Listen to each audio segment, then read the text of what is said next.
When you think about the world's great civilizations, most of them were built on religion, right? Building massive temples, praying to the heavens. But ancient China?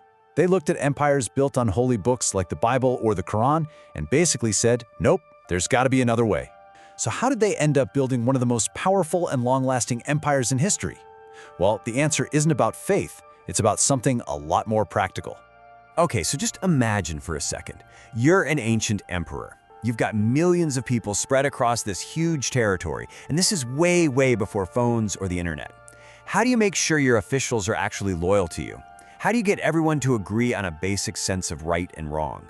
I mean, that's the fundamental puzzle of running a country, isn't it? And for most civilizations, the answer was pretty clear. You look at Egypt, the pharaohs were literally seen as living gods. In Europe, the church had this incredible grip on everyone, from kings all the way down to peasants.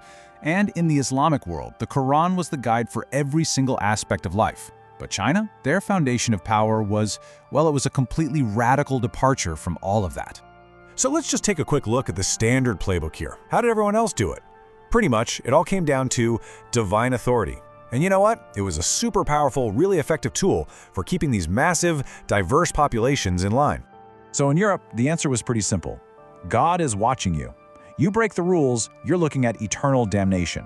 And let me tell you, the fear of hell is a very potent tool for social control. Then you go to the Middle East, and the Quran was basically a complete guide to life. It was your legal system, your moral compass, your political rule book, all rolled into one. It had clear answers for just about everything. But China decided that orders shouldn't come from gods or holy books. Nope. Instead, they put their trust in something else entirely, human intellect and philosophy. And this led to this totally radical experiment in building a civilization, all based on one single powerful idea. Exams. That's it. I'm not kidding. Exams. The very same thing that gives students nightmares today, that became the bedrock of the entire Chinese empire. They literally decided to build their whole society on education, on merit, and on standardized testing. Wild, right? Now, this idea didn't just pop up out of nowhere. It started way back around 500 BCE with the philosopher Confucius. He was the one who said, hey, a good government needs wise, educated, moral leaders.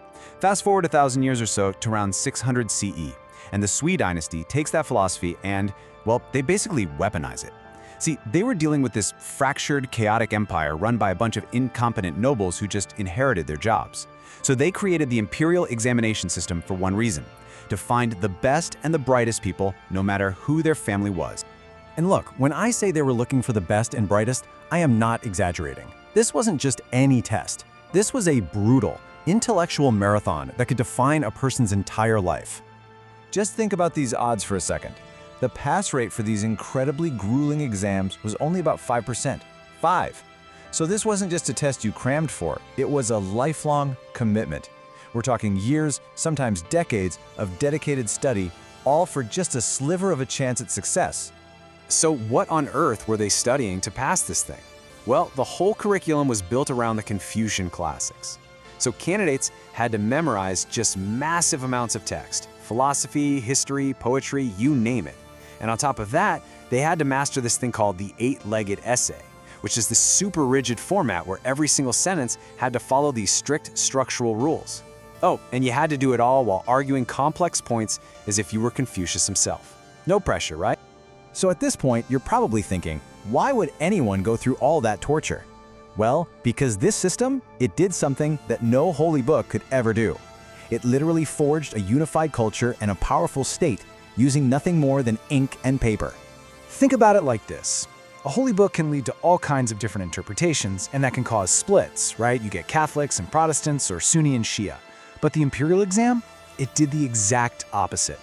Every single official, didn't matter if they were from the freezing north or the tropical south, had studied the exact same texts and passed the exact same tests. They were all speaking the same intellectual language. They shared a core set of values because they'd all climbed that same mountain. And the effects of this were just profound. First, it created this incredible cultural unity among the entire ruling class. It also fostered a really deep sense of loyalty. Why? Because these officials owed their whole career to the emperor's system, not to their fancy family name.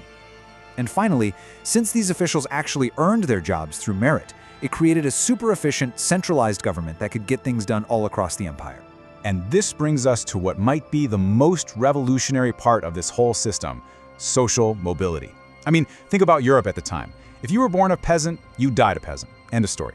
But in China, there was a path upward. The dream, the real possibility that even a poor farmer's son could rise up to the highest levels of government just by studying hard, that was an unbelievably powerful motivator for the whole society. And here's the crazy part. It wasn't just some fairy tale. It was a statistical reality. We have data from the Ming Dynasty showing that almost half, 47%, of the people who passed the highest level of these exams came from families with zero prior government connections.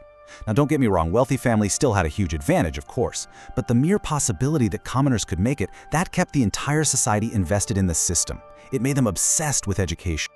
And this whole system wasn't just some flash in the pan. It lasted for over 1,300 years. Think about that. It survived invasions, brutal civil wars, the rise and fall of entire dynasties. It's truly one of the most successful and long-lasting experiments in government in all of human history. So, when you boil it all down, ancient China built its civilization on this really unique set of principles. 1, they replaced the authority of gods with human wisdom. 2, they used standardized education to unify their leaders. 3, they motivated people with concepts like honor and shame, not just fear of hell.